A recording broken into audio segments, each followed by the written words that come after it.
on Clearing the Clutter Inside and Out, we are talking about perfectionism. Do friends tease you about being a perfectionist?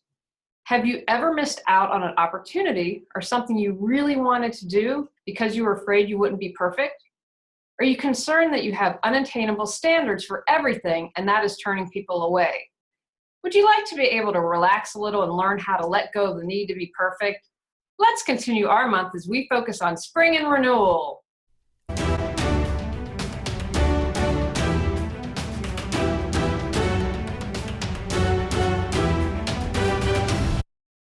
Ready to clear your clutter and share your gifts with the world? Every Tuesday at 1 p.m., join award-winning professional organizer, author, and certified life coach Julie Coraccio on Clearing the Clutter Inside and Out, as she teaches you how to navigate the waters to declutter your life.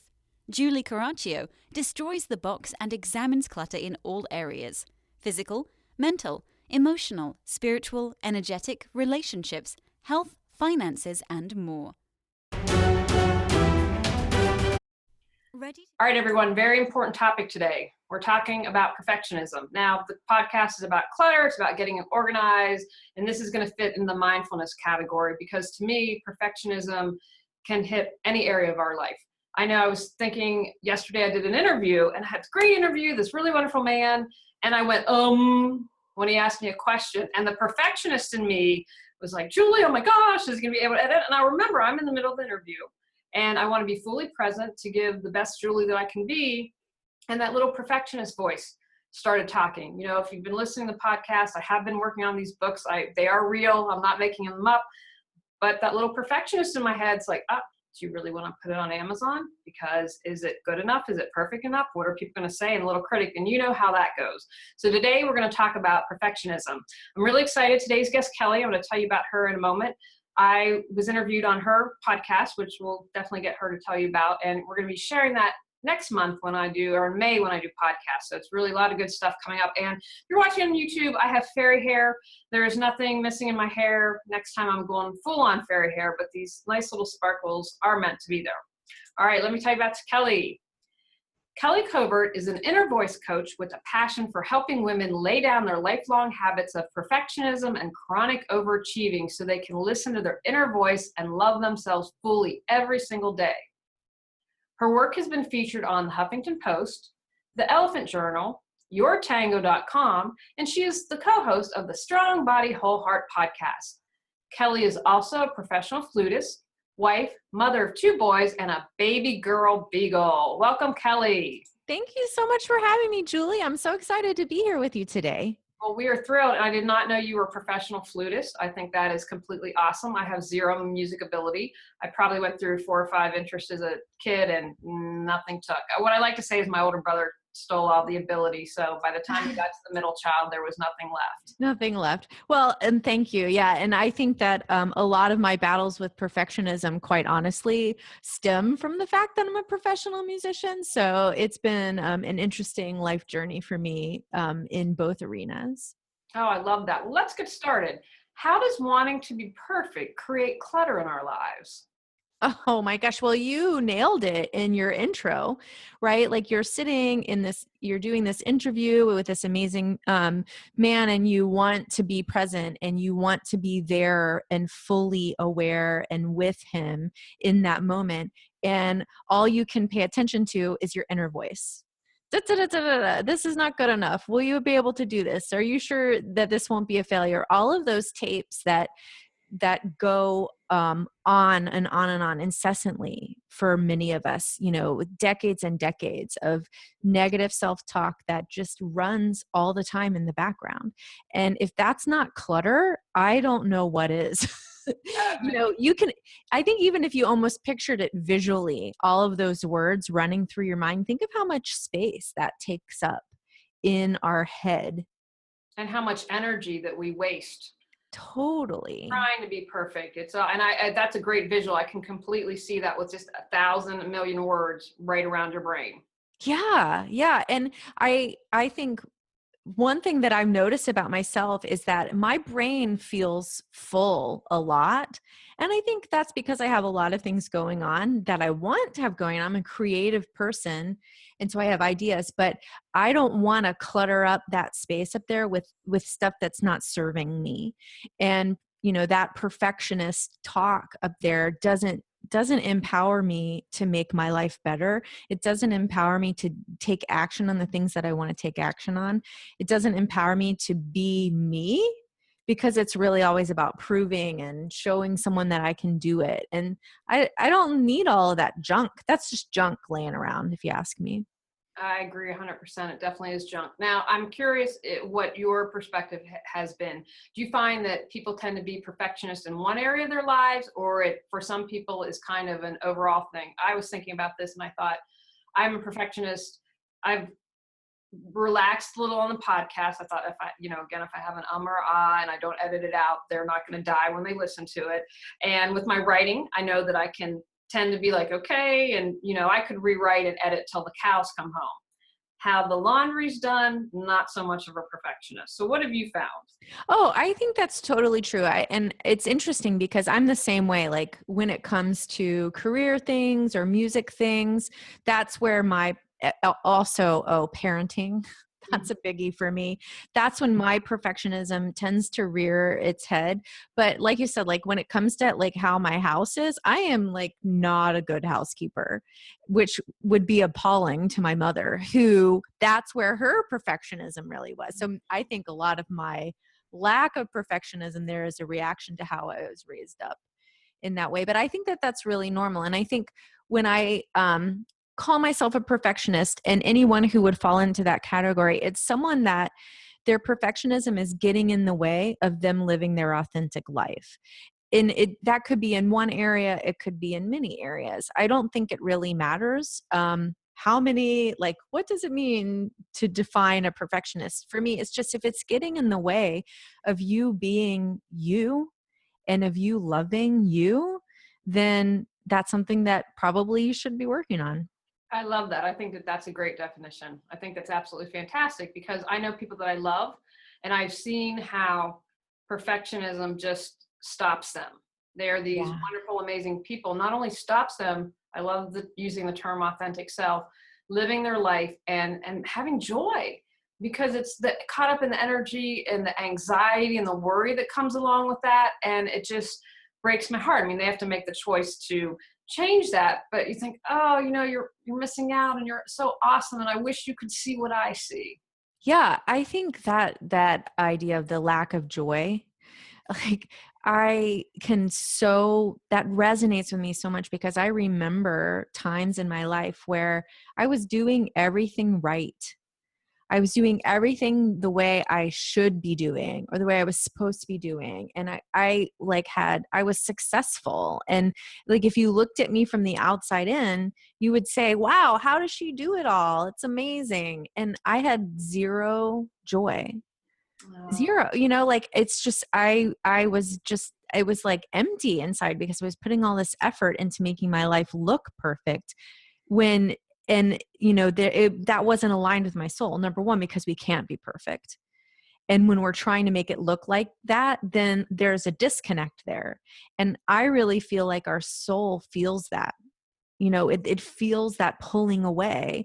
And some people call that, being in a funk. Some people calling it losing their mojo. Some people might call it depression, although I don't want to diminish the, true definition of medical depression. But I think that this idea that, when we're tearing away from what our soul is asking us to do, it's going to be painful internally. I think social media has also added to this feeling of perfectionism. I read this really interesting article, I don't remember where, and it's someone I don't follow on Instagram, but it's apparently making six figures, and she's, I guess, what I'd call a lifestyle person, but they're two parents and they have two small children. And, hiring a professional photographer in Central Park in New York City to get the, what's the word I'm looking for, the spontaneous shot. And, and the writer's kind of asking these great questions, like, do you see a disconnect, or do you see how this mine is ironic, or maybe is not authentic, or you're kind of, giving people a snow job and just wasn't going to go there, wasn't going to admit it. And I thought, wow. And then bringing the children into that. And that, would be a whole other thing, but presenting this ideal. And I know there have been studies done. We see all these things on Facebook and we get depressed because that's not our life, but it's not real, most of it. Right. And I think that's when perfectionism is really driven a lot by comparison. So like, why do I think I am not perfect? Because I look at someone else and my life doesn't look like theirs. And so there's that wonderful quote, comparison is the thief of joy. I heard that. I like that. Yeah. And to me, that's exactly what happened. Like, I'm looking outwardly to try to measure up, to say, this is what my life should look like, instead of looking inward, connecting with my true inner voice and asking my soul, okay, what does my life need to look like? And when I do that, it's not perfect, but it wasn't perfect before either. And now it's aligned with what I want. It feels really good. I have joy in my life. I'm flowing with ideas. I'm not yelling at my kids all the time, although it happens sometimes. And I like to call myself a recovering perfectionist, because I do feel like I had an addiction to external validation. Mm-hmm. Yeah. Like, I wanted people to tell me I was doing a good job. I wanted the gold star. I wanted the certificate or the diploma or the trophy. Like, those are the things that I was addicted to, that external pat on the back. And I really had to come to terms with the fact that I'm never going to be satisfied.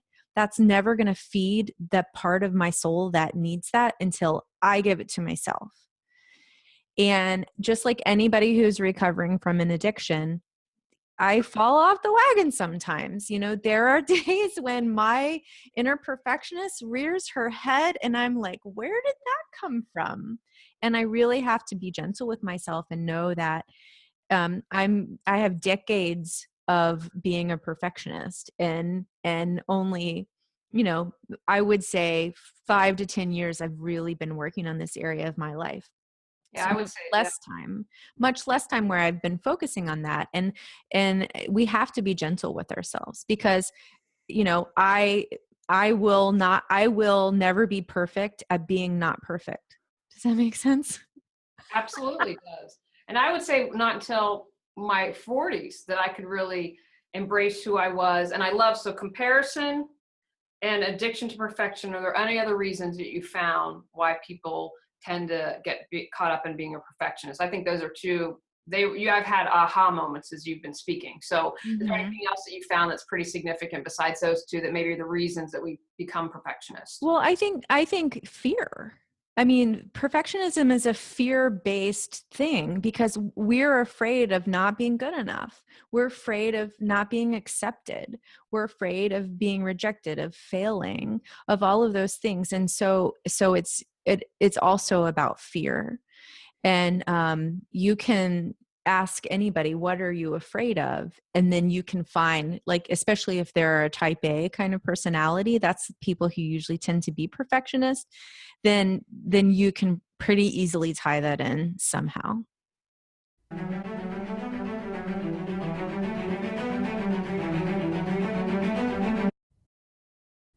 Do you keep saying you'll declutter, get organized, or pursue your dreams someday, but someday hasn't come? Learn how Julie Coraccio can support you at reawakenyourbrilliance.com.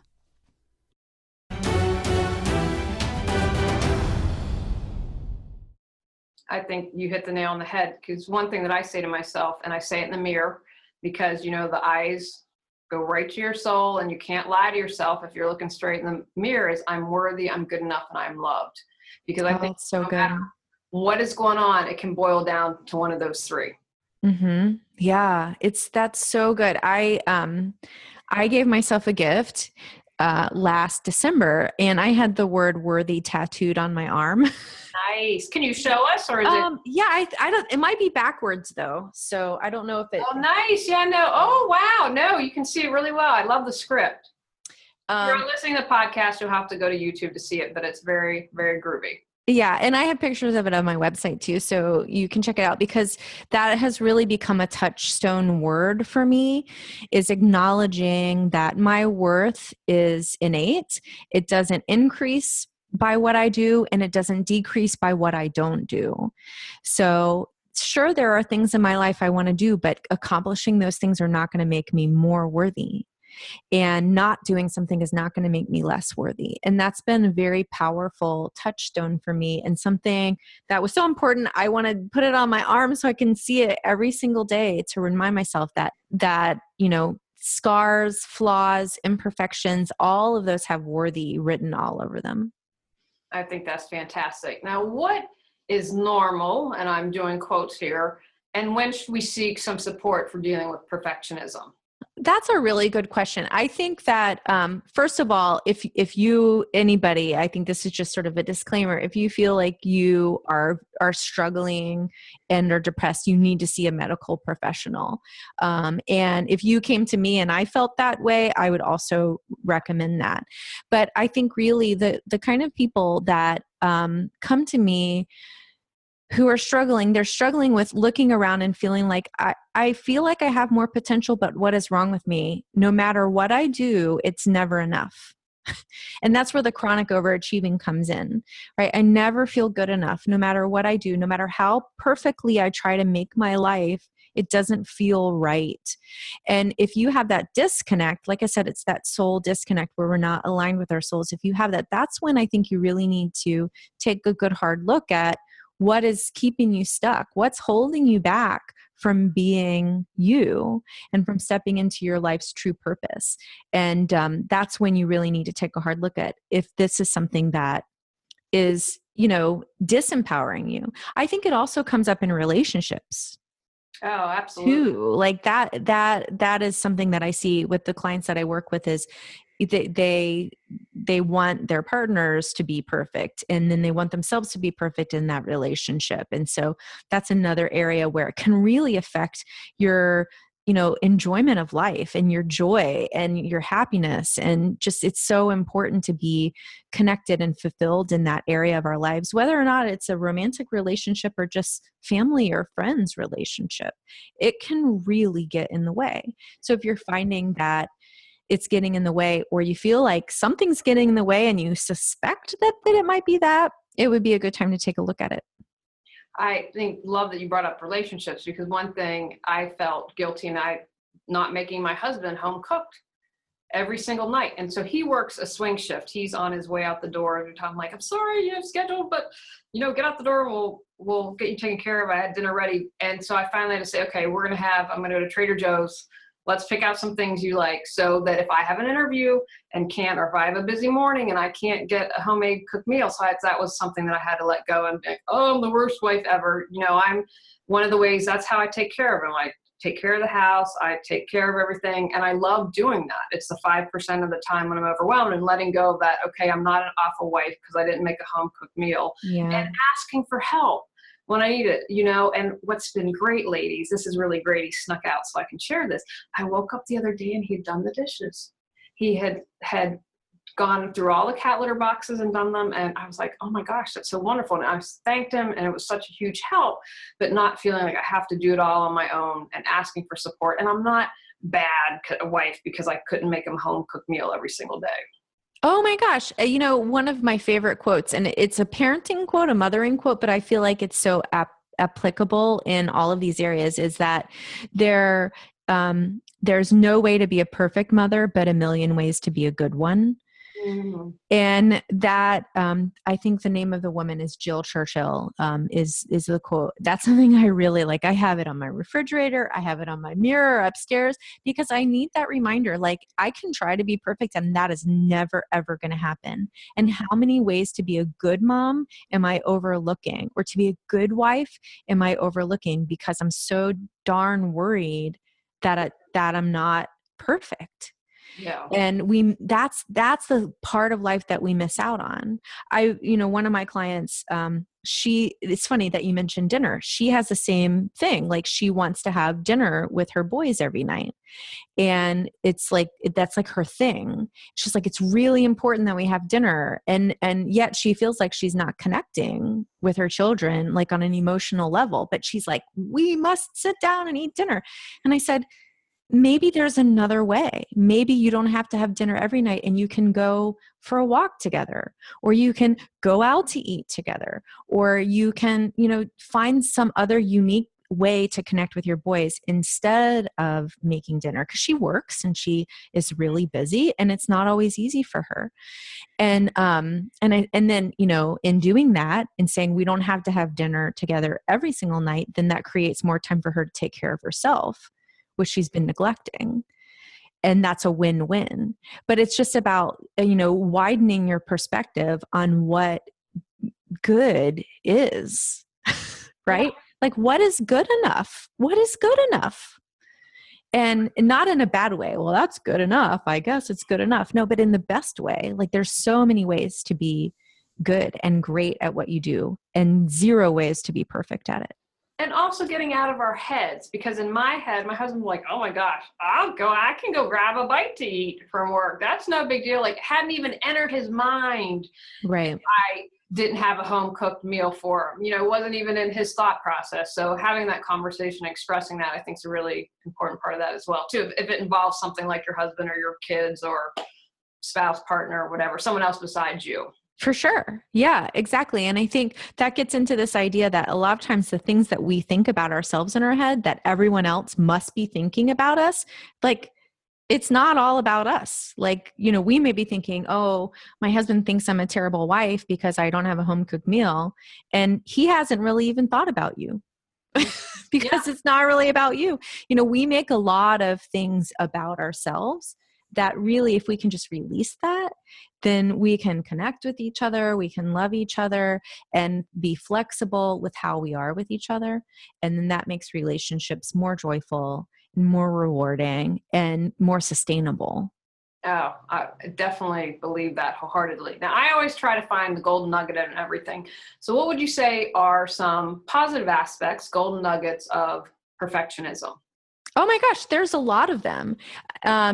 So a perfect example is perfectionists tend to be very good at the things that they choose to pursue, whether it be career or hobbies or whatever, because they go all in. It's like perfectionists tend to be all or nothing kind of people. And so when they commit, they commit. And that's a really good quality to have, as long as you can temper that with knowing that that is not required, right? And that it doesn't make you better. Like, you shouldn't do it just because you think that people are going to think you're good at it, or because you're the best or whatever. So for me as a perfectionist, and this has been something, I feel like I've been a perfectionist since I was very, very young. Mm-hmm. And what are the rewards of that? Well, I have 2 degrees in music performance. That's huge. Like, I've done a lot of really great things, and I'm proud of myself for that. But also knowing that not all of those things were things that maybe I really wanted to do. Maybe I just did them because I thought I should do them. Mm-hmm. So I love that you're finding like the good qualities. And I think that as perfectionists or recovering perfectionists, we can really take those personality qualities that sometimes can feed into perfectionism and temper them a little bit with the knowingness that doing more is not going to make us more worthy. Mm-hmm. All right. Good enough comes from within, and letting go of that need for the external affirmation, letting go of that need to, have everybody look at you and say, you've got it all together.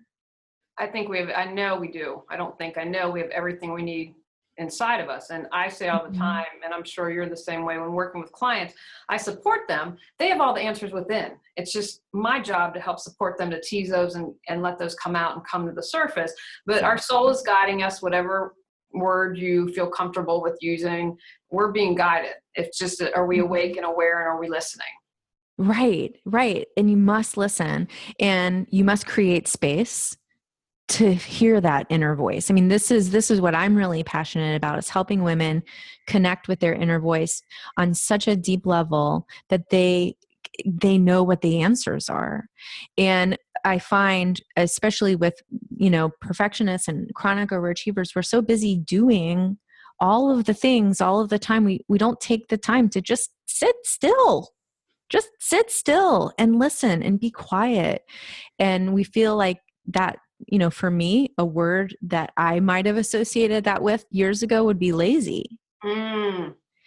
And that was a really triggering word for me for a long time. Like, God forbid anybody think that Kelly Covert is lazy, because that would be like the end of the world. And really what I needed to do is I needed to embrace the idea that rest is important, and that, being lazy every now and then, in the best sense of the word, is something I need to connect with my soul and to be aligned.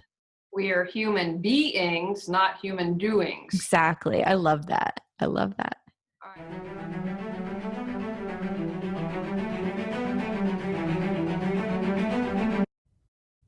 Anxious, exhausted, stressed out, losing your mind, ready to get your life back?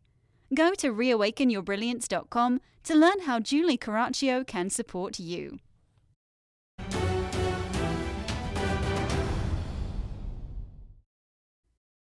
All right, now I'm all about taking action on the podcast. So what 3 action items, or if you have more or less, it's all good. We're not going to be perfectionists about it. Do you have for people to help clear their clutter and their perfectionism? What can they do? Wow, that's a really good question. I think that the first step is what I was just saying. Find time. Make time a priority to get still, to be silent, to connect with that inner voice. And my tool of choice for that is journaling. And so my second step will go along with that. So the first step is create the time and space to do it. And it needs to be quiet. You need to put your phone down, not be distracted. And then grab a pen and a paper. And you're going to love this, Julie. I didn't even think of it till just now. What I call the first step of journaling is clearing space.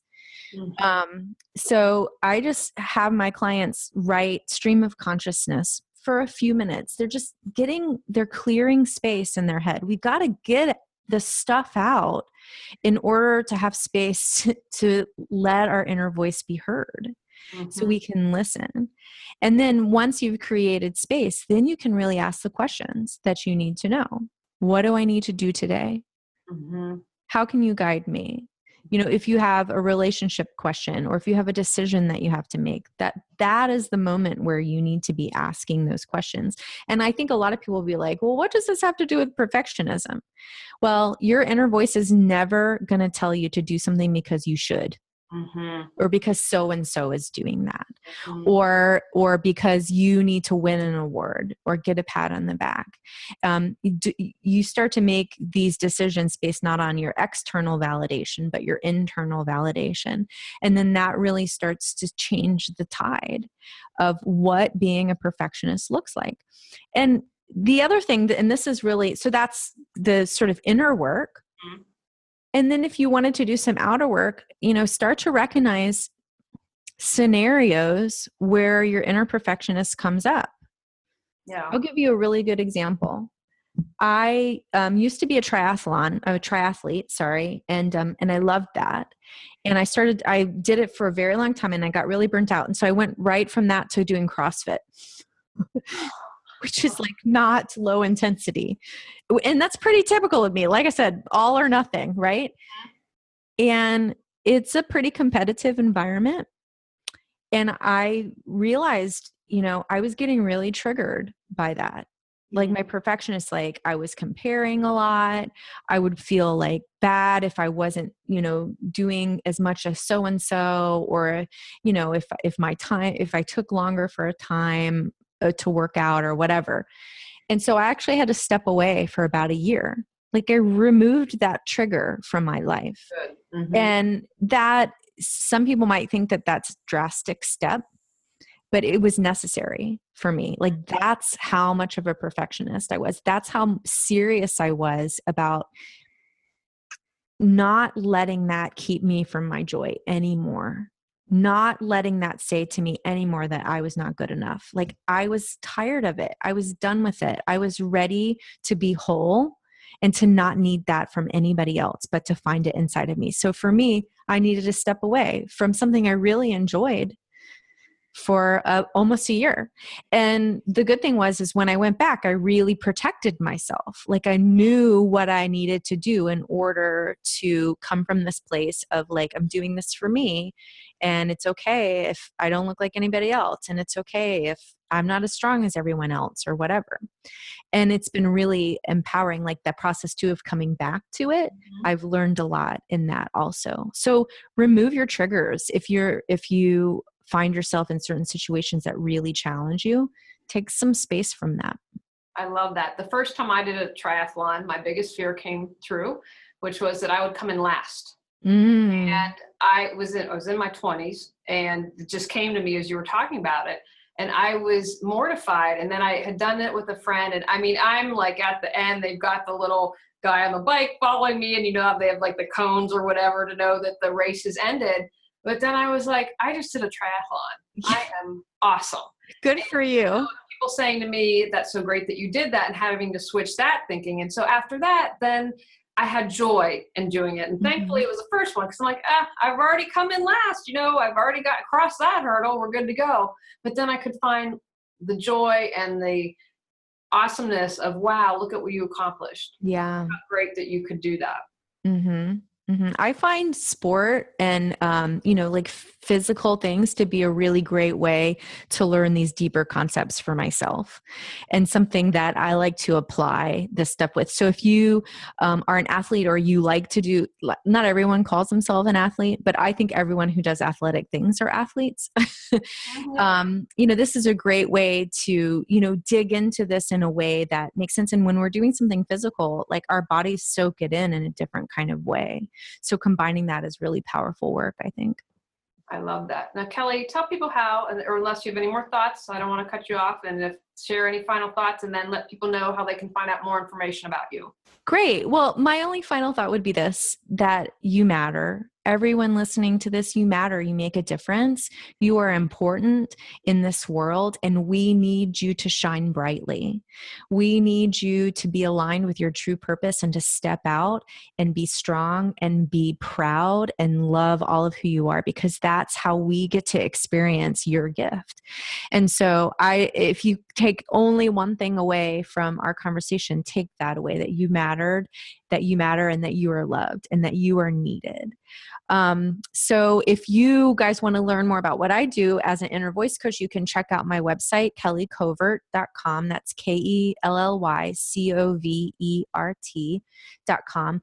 And I actually have up there right on the main page, a 5 days of journaling challenge. And it's a free challenge. It's just 5 days to help you get into that place of establishing a routine of connecting with your inner voice. And there's different ways of journaling and different ideas and journaling prompts. So it's a great way to kind of dive into that. If you're new to journaling, or even if you've been doing it for a little while and you need a little refresher. Excellent. Well, thank you. This is good information, and I'm thrilled, because perfectionism, really, when we clear that, we're clearing a major amount of clutter. Heck yeah. Heck yeah. Thanks, Julie. You're welcome. All right, everyone. On next week's episode, I'm going to talk about how to have a garage sale. Go out, clear the clutter to create the life you choose, deserve, and desire. Ready to live a more joyful and fulfilling life? Sign up for our newsletter at reawakenyourbrilliance.com and receive a free copy of 10 Steps to Clearing Clutter Inside and Out. If you enjoyed today's episode, please rate and review Clearing the Clutter Inside and Out. See you next Tuesday at 1 p.m.